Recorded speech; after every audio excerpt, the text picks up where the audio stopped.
দেহা নৰসিংহৰ অৱতাৰৰ কথা তুমি সেইদিনাখন মই কৈছিলোঁ হয়নে ভগৱানৰ কোৱাচোন বাৰু হিৰণ্যকশিপুৰ পুত্ৰৰ নাম কি আছিলে এফালে চাই কি আছিলে পুতেকৰ নাম প্ৰহ্লাদ প্ৰহ্লাদ কাৰ ভক্ত আছিলে ভগৱান বিষ্ণুৰ ভক্ত আছিলে তাৰপিছতে প্ৰহ্লাদৰ পেহীয়েকৰ নাম কি আছিলে আৰু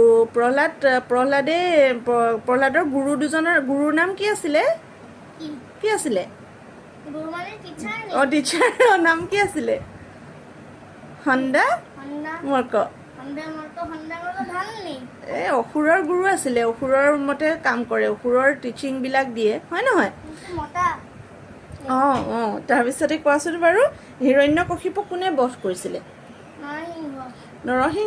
নৰসিংহ কাৰ কোনে ৰূপ লৈছিলে নৰসিংহ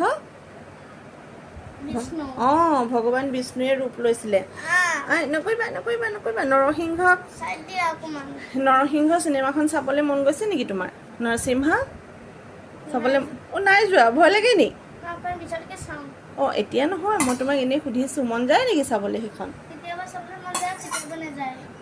নৰসিংহ পুত্ৰ প্ৰহ্লাদক কি কৰি পেলাই মাৰিব বিচাৰিছিলে হলিকাই নাই এতিয়া ৰিলিজ দিছেহে নিউ মুভিহে কোৱাচোন বাৰু কি কৰি পেলাই মাৰিব বিচাৰিছিলে হলিকাই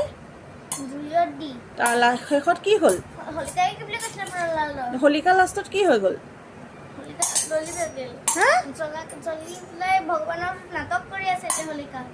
হয় নেকি